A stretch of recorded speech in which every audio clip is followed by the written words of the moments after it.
Minetes, já estão ali atrás de mim à espera para começar. Eu quero só fazer uma pequena introdução, que é pedir a toda a gente a ver isto para não se esquecer de subscrever o nosso canal e de nos acompanhar no Facebook e de partilhar, como é óbvio, isto que vai ser uma partilha de opiniões muito rica. O dia de hoje tem o patrocínio da Camaleão, que nos recebe aqui mais uma vez para nós fazermos esta tertúlia. E, à parte de tudo isto, não se esqueçam, e provavelmente já sabem, nós temos uma plataforma que é o patreon.com/balneário, onde vocês nos podem apoiar financeiramente e ajudar este projeto a crescer. Não vou tomar mais tempo, porque todo o tempo vai ser pouco. Vamos começar com o nosso painel. Portanto, ali de Pedro, já lhe vou passar a palavra, e agora vou para falar.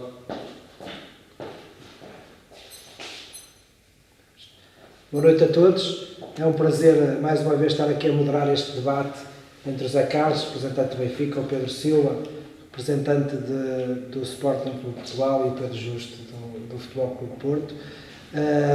Não poderíamos começar esta antevisão da época sem falar daquele que foi já o jogo de abertura, neste caso da Supertaça, e íamos aqui para aquele que ficou de fora deste jogo, para o Pedro Justo. O que é que te pareceu este primeiro jogo? O que é que nos tens a dizer deste primeiro jogo da Supertaça? Bom, antes de mais, boa noite a todos. Relativamente ao jogo, por acaso foi um jogo que já não havia há muito tempo, um jogo de futebol corrido como havia o Benfica Sporting. Seria bonito eu dizer aqui que é enganador o resultado, não é? Quando é 5 batatas nunca é enganador. Podia ter tomado outro rumo o jogo, o Sporting podia-se ter adiantado e se calhar aí estaríamos a falar numa outra situação, mas o futebol vive de golos, vive de oportunidades concretizadas. O Sporting realmente teve melhor na primeira parte, qualquer coisa, mas um jogo equilibrado. E o Benfica soube dar a estocada final, quase rente ao intervalo. Depois, na segunda parte, penso que veio ao de cima o desequilíbrio mental do Sporting. Reflexo, a meu ver, isto também é tudo muito bonito de falar, mas isto também é só de acordo com os golos, não é? Eles foram aparecendo como se não houvesse amanhã e isso faz logo toda a diferença. Mas penso que o desequilíbrio mental é o reflexo de tudo isto que temos vivido ao longo dos últimos anos do Sporting e o Benfica foi aproveitando, foi ganhando confiança, já vinha confiante do ano anterior. E as coisas começam a sair com naturalidade, só o pormenor de ganharem os ressaltos, de ficarem com as segundas bolas, mentalmente muito mais fortes, e depois a qualidade individual dos jogadores do Benfica foi fundamental para o jogo. No entanto, só para concluir, vi também dois aspectos importantes que têm a ver com o alongamento do jogo. Senti a páginas tantas na primeira parte, que o Benfica, eu gostava da forma como o Benfica jogava, e gosto, pelo facto de jogar muito em acordeão, muito juntos, e senti durante o jogo, durante a primeira parte, muita distância entre Florentino e um bocadinho do Gabriel escondido, e o resto, estávamos ali a falar muitas vezes em transições de diferenças de 20 metros, 25. Se fosse numa segunda parte, como aconteceu, eu diria que foi devido ao desgaste, porque o jogo não parece, mas teve um andamento muito forte, uma intensidade muito alta. Ali pareceu-me que foi algo de tático que não deve ter corrido muito bem ao Bruno Lage, apesar de ele dizer o contrário, diz que dominou o jogo por completo. Mas esse pormenor ficou-me assim um bocadinho atravessado e estou curioso para voltar a ver o Benfica nesse sentido. Ok. Pedro, não foi da melhor maneira, pelo contrário, mas o teu balanço deste jogo, desta primeira final perdida? Eu ainda estou um bocado atónito. Foi há 2 dias ou 3 e eu ontem lá consegui pegar no jornal e ver o resumo e ver os golos. Há uma primeira parte dividida, acho que a mim não me surpreendeu a forma como o Sporting jogou. Não é a primeira vez que ele faz isto. O Kaiser faz isto e joga com os 3 centrais. E depois a situação de vir o Neto também, se calhar obrigou-o a isso. E condicionamos o Benfica, aquilo que o Pedro estava a dizer, e se calhar aquele desfazamento que o Benfica tinha, se calhar foi condicionado até por essa estratégia. O Sporting jogou muito baixo, propositadamente, contra isso nada, porque acho que é uma boa forma de contrariar o poderoso ataque do Benfica e a forma como o Benfica ataca. Depois não conseguia compreender, na primeira parte se calhar não se notou tanto, mas mais na segunda, no segundo terço do meio campo de Sporting, aconteceu inúmeras vezes e vi isso, e falei com os amigos que estavam a ver o jogo na altura, o meio campo de Sporting tão macio que é, e víamos jogadores como o Pizzi, jogadores que têm definição alta naquela zona do campo, a jogarem no último terço completamente à vontade. O Pizzi tem o lance do primeiro gol que faz aquele passe, a meu ver, Renan não está bem, quer no cruzamento, quer depois na posição, quando sai o remate, ele está com os apoios completamente trocados, acho mal batido nesse primeiro gol, mas depois Vendel muito macio, Doumbia condicionado pelo cartão que levou, e muito espaço ali naquela zona, Florentino à vontade, mas mais Pizzi, e depois quando vinham mesmo o Raul Tomás, quando baixava, tinham muito espaço ali, e os jogadores esses, com espaço, a definição deles é boa. O Sporting fez uma primeira parte equilibrada, acho que não foi superior ao Benfica, teve mais situações, mas acho que não foi superior ao Benfica. Sofreu o golo a acabar a primeira parte, na segunda parte tenho o azar de sofrer aquele segundo golo quando até está a tentar ir para cima do jogo, e depois aí é uma coisa que acho que não pode acontecer, a partir daí, quer fisicamente, quebras enormes, eu vi lances, o Mateo, como é que nós costumamos dizer, agarrado, vai lá acima ao ataque e depois fica quase deitado, não consegue baixar, e inúmeros lances que a equipa não recuperava, mas mais grave do que isso, eu acho que a partir do 2-0, 3-0, a tirar de toalha ao chão, e acho que uma boa surpresa para a atitude, se calhar, o Thierry, que fez um bom jogo, mas pá, fiquei triste, não estava à espera, se calhar, de ser um jogo diferente, o Benfica até podia ganhar, mas não, por aqueles números, nem com aquela facilidade. Complicado. E mais grave do que isso foi mesmo, a meu ver, a falta de atitude. E se me permites também dizer, porque isto agora, e falávamos aqui há um bocadinho em off, quando se tem um jogo daqueles, quando se leva 5 do Benfica no primeiro jogo oficial, e o Sporting tem uma equipa talhada para finais, dizem eles, e a seguir dá-se 2 dias de folga, pá, eu não sei, eu sou treinador distrital, não sou treinador de primeira liga. É um contexto muito difícil de engolir para mais para o Sportingista, de certeza. Incompreensível. Zé Carlos, primeiro título, fácil fazer este balanço. Vamos lá. Não está assim. Normal. Que é que a tua análise desse jogo? Não, eu pediram-me para eu falar um bocadinho antes do jogo e eu nunca pensei que o resultado e o próprio desenrolar do jogo fosse tão desequilibrado. Mas o que me parece é que o Sporting desta vez não conseguiu esconder as debilidades que tinha e ainda as mostrou foi mais. Eu acho que a vitória do Benfica é incontestável, acho que o Benfica foi superior, mas também muito por demérito do Sporting, é o que eu acho. Acho que o Benfica também não pode mandeirar em arco, porque acho que apanhou uma equipa, não vou dizer que foi, vou dizer que foi muito permeável, um bocado na onda do que tu disseste, de ser muito macia, acho um bocado muito permeável.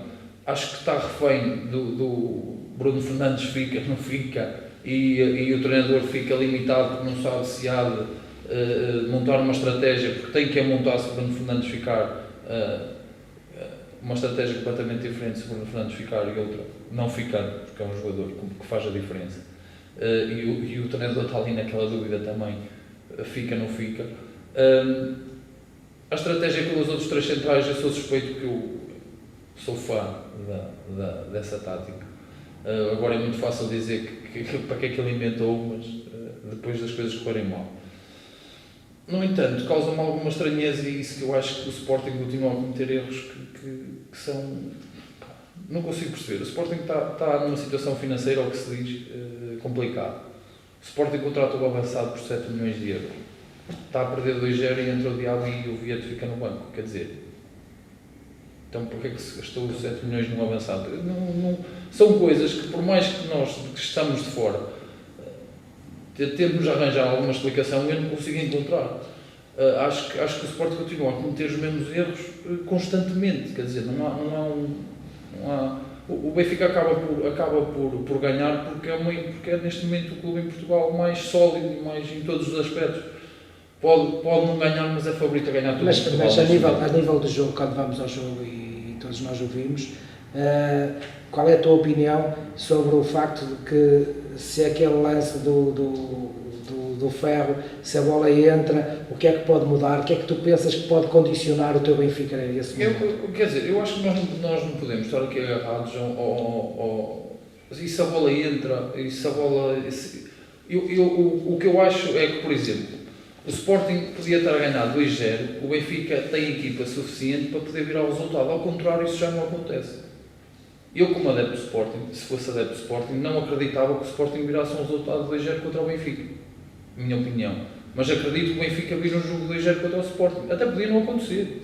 Agora, nós não podemos estar agarrados ao facto de se aquela bola entrasse, porque não vamos para aqui para SES que nunca mais acaba. Correto, e o futebol não é no contexto de SES. Eu acho que o Benfica neste momento é uma equipa muito mais madura, apesar da média de idade ser uma coisa muito baixa. Porque o Pedro já nos falou aqui de um aspecto que nós vamos deixar para a segunda parte e que vamos falar um bocado das pré-épocas, mas que efetivamente a questão física com que as equipas se apresentaram neste jogo, e isso quando falarmos um bocadinho daquilo que cada um de vós achou das vossas pré-temporadas, se calhar vamos chegar um bocado a esse contexto, porque sabemos que no futebol hoje tudo conta e eu entendo que devemos trazer para aqui um bocadinho o que foi a pré-época de cada um dos vossos clubes, o que é que vocês entenderam delas no contexto do arranque da época. Queria dar aqui um salto, antes de entrarmos mesmo naquilo da antivisão da próxima liga, até porque já hoje teremos o Krasnodar Porto, com o qual teremos aqui a principal competição a iniciar-se, a principal competição europeia a iniciar-se, já se iniciou as pré-eliminatórias da Liga Europa, agora chega aí a Champions dos Milhões. Vamos aqui fazer inverter. Zé Carlos, amanhã há uma perspectiva para o Krasnodar com o Porto. Eu sinceramente, o Krasnodar foi uma equipa que me surpreendeu o ano passado na Liga Europa. É uma equipa que joga muito bem na bola. Agora, se é equipa suficiente para eliminar o Porto, sinceramente acho que teoricamente não. Mas acho que na fase em que está o Porto, numa reconstrução, digamos, o Porto perdeu jogadores importantíssimos. O Herrera, então, acho que Herrera e Filipe, acho que são perdas muito grandes para o Porto, difíceis de colmatar. Acho que o Porto demorou muito tempo a colmatar, principalmente a falta do Herrera. Só agora que contratou um jogador com essas características. Acho que o Porto vai ter dificuldades, principalmente no jogo lá, e tem que sair vivo do jogo lá para poder depois discutir mais facilmente a eliminatória em casa. Mas prevejo algumas dificuldades para o Porto. Pedro, a tua análise para o jogo na antevisão? É uma equipa recente, o Krasnodar, mas se não me engano tem 12 anos, por aí, um crescimento incrível, um estádio fantástico, hoje vi imagens, tenho um ecrã panorâmico que aquilo dá 180 graus, 360 graus, não sei bem, isso é para o pessoal nas tecnologias, mas é muito bem. Depois é uma equipa que está em campeonato já, e acho que nesta altura isso conta muito. E o Porto, eu quando me convidaram para fazer este programa, eu vinha aqui pronto para... Nunca pensei que o Sporting levasse 5-0 e achava que o Sporting estava muito melhor que o Porto, agora já não tenho essa opinião, porque vi o Porto alguns jogos da pré-época e lá está o que o Zé disse, a baliza demorou não sei quanto tempo, 5 meses a ser, perderam os dois centrais titulares, o Militão e o Pepe e o Filipe, perderam a Herrera, Marega ainda não jogou, o Ajo foi convocado mas ainda não jogou nesta pré-época e é muita coisa que mudou ali.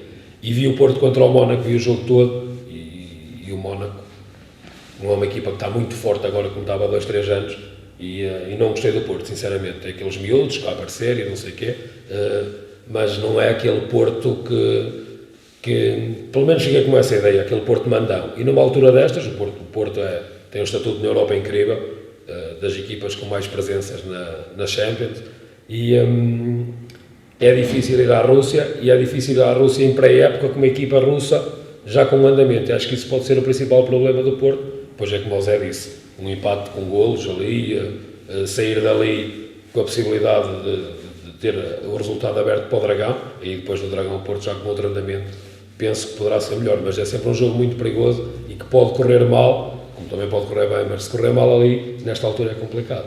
Pedro, tu, principal interessado no jogo de amanhã, o que é que esperas? Ora bem, antes de mais, espero que não é óbvio que o Porto passe. O Porto é obrigatoriamente, pela história, favorito a passar, quer esta eliminatória, quer a seguinte.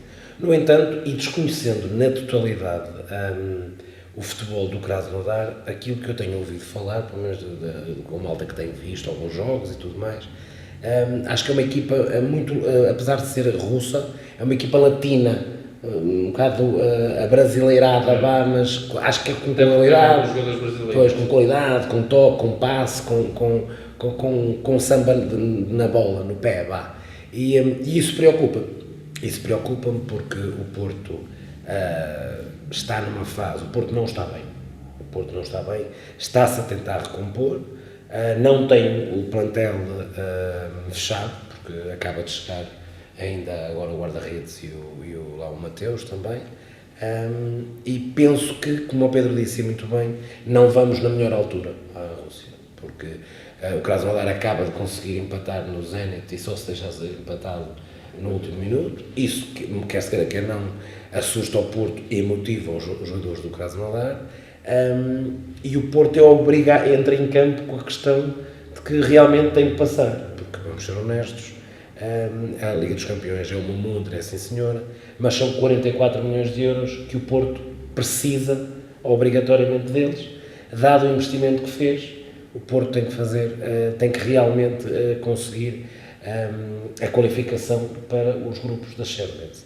No entanto, e o Zé disse uma coisa muito bem, que acho que, a meu ver, é fundamental. Mais importante que ganhar é sair de lá vivo, porque da mesma forma que é difícil ir à Rússia, também temos que ser honestos, que qualquer equipa, neste caso da Rússia, vir ao Dragão não é fácil, e trazendo a eliminatória para cá em aberto, principalmente com golos, penso que o Porto vai conseguir. E para mais, sabemos que a história do Porto na Rússia é positiva. Sim. É positiva. Já não temos muito tempo, mas aproveitando aqui este espaço para vos perguntar as expectativas a nível europeu. Zé Carlos, diretamente na Champions, este ano, o que é que tu esperas do seu Benfica? Uma incógnita. Depende muito. A Champions tem uma coisa que nós muitas vezes não damos valor, que é a sorte no sorteio também. E atenção, o Benfica pode 3. E depois não sei O Benfica já teve anos que o sorteio até foi favorável e descarregou. Sim, não está em causa. Eu acho que o Benfica internamente é completamente favorito a ganhar as competições todas, porque acho que neste momento estruturalmente Mas oitavos de final, quartos de final. Mas na Europa acho que ainda lhe falta alguma coisa. E depois tem que ter um bocadinho de sorte também, porque, por exemplo, o ano passado achava-se que o grupo do Benfica até era um grupo acessível, porque até estava ali o Ajax, e depois viu-se o que é que o Ajax fez. Foi a surpresa da Champions, portanto, acho que o Benfica, até pela média de idades que tem, acho que ainda tem um caminho a percorrer. Ou então pode acontecer como o Ajax o ano passado. Porque eu não vejo, eu vejo, por exemplo, eu olho para o Ajax e olho para o Benfica e vejo algumas parecências com as duas equipas, jogadores jovens, a aparecer com qualidade, um ou outro a dar alguma experiência. É uma incógnita, não consigo dizer, eu acho que ainda não vejo... a tua meta, já sabíamos ser campeão da Europa e sair desse produto, sim, mas a tua meta, por exemplo, até para o engrandecer da marca Benfica a nível... Obrigação de passar a fase de grupos. Acho que o Benfica tem essa obrigação até pelo nome que tem. Okay? Independentemente de ser ponto 2 ou ponto 3. Isso para mim acho que é quase uma obrigação que o Benfica tem. Agora, o que nos tem dito os últimos anos é que o Benfica não tem estado muito forte na Europa. E acho que ainda falta esse estufo. Não é só apostar no Seixal, porque as coisas demoram a surtir efeito, e isso está a surtir efeito internamente, ok, mas é preciso tempo para as coisas também. Pedro, passando aqui Liga Europa, o Sporting, é o que começa mais tarde com o Benfica, a competição europeia. Qual é a tua expectativa? Primeiro estou feliz porque já estamos na fase de grupos. Se tivéssemos uma eliminatória, não sei o que é que aconteceria. E a penaltis, E também não calhas com o Benfica. Depois a Liga Europa, lá está, a importância que os treinadores lhe quiseram dar. No ano passado, e pegando nisto, nós fomos eliminados com o Vila Real, num jogo, quer dizer, o Sporting já tinha perdido o campeonato, estava nas taças, não é? Mas eu lembro-me, principalmente no jogo em casa com o Vila Real, que o Sporting perde, ele roda completamente a equipa É verdade. quando devia, não era. Era aquele jogo e depois até era com o Braga. A jornada a seguir era com o Braga. Se calhar tinha medo de ficar atrás do Braga, não sei. Pronto. E ele rodou a equipa. E a Liga Europa é um bocado assim, não é? É uma incógnita, porque normalmente a fase de grupos, entre aspas, é acessível e depois vêm as equipas da Champions. E aí a música é outra, é complicado. Mas não foi assim há muitos anos. Eu já fui ver uma final da Liga Europa do meu clube, da Taça UEFA. Exatamente, e há pouco tempo com o Sapinto chegamos às meias finais com o Bilbao. Lá está, é preciso ter sorte nas equipas que nos calham, o momento e aquilo que os treinadores. Mas a Liga Europa, uma equipa entendo. portuguesa, eu acho que nós devemos, como expectativa, uma dos 3 grandes chegar sempre às meias finais, no mínimo. Mas tem que apostar nisso, não é? Tem que apostar. Por exemplo, o Benfica, o ano passado, é eliminado de Frankfurt, correto? E o Laje também, naquela altura, estava no campeonato, ok, está tudo bem, mas também abdicou um bocadinho. Pedro, passando já para ti, eu arriscaria-me a dizer que a dificuldade vai estar em chegar à fase de grupos, porque depois o Porto aí controlará e dominará. A história diz isso, mas isso não quer dizer que seja mesmo assim. Pegando só numa coisa, e muito rapidamente, que acho que é importante que eles falaram, e eu senti isso principalmente no ano passado com o Benfica. O Porto, bem pelo contrário, espremeu o máximo. O Benfica, o ano passado, eu lembro-me, daí a obrigatoriedade que foi dada ao Bruno Lage no campeonato. Lembro-me que chegava à Liga Europa e rodava a equipa toda. E as competições europeias dependem muito da sorte do sorteio, do momento, como é óbvio, e de quando é que os jogos acontecem. Eu estou a falar nisto porquê? Na expectativa do Porto, para a Liga dos Campeões, o Porto passando esta eliminatória, a próxima eliminatória que vai ter, apanha o jogo do Benfica no meio. Ou seja, no início do campeonato. mesmo no início, ou seja, o que é que eu quero dizer com isto? Quero dizer que ali há a questão de que o mais importante, o Porto, era importante ganhar na Luz, como é óbvio, mas o mais importante, se caso o Porto passe a eliminatória agora com o Krasnodar, é os 2 jogos. Ou seja, já estaremos, é uma questão de prioridades em que não podem ser postas de E a parte. probabilidade de perderes na Luz também é grande, por isso mais vale dar. Mas Isso aí, isso não é aí bem dando assim. aqui uma ajuda ao Ela basta dar uma bucha Ele ao passado, há 2 anos. dando aqui um bónus ao Pedro, é que efetivamente ele tem que pensar no exemplo do Benfica, que teve com 7 pontos e deu a volta. Portanto, ele também pode pensar que este ano pode tirar a toalha ao chão. Está da bem, primeira mas volta. é importantíssima. A Champions é muito importante. Sem dúvida nenhuma, como a maior parte dos esportistas dizem, o principal título que o Porto está a disputar é o apuramento para a Champions. Porque esse é que depois pode, vamos ter tempo. esse é que pode impedir, isto é a minha opinião, o aumento da diferença entre aquilo que possa ser o Benfica e os outros, porque eu entendo que se o Benfica efetivamente consegue 2 Champions seguidas e se o Sporting e o Porto não entram, aí é que eu acho que o descalabro entre o Então, pode isso ia ser ficar absurdo. abrumado. Claro que sim. Muito obrigado por esta primeira parte. Voltaremos aqui para falarmos de outros assuntos.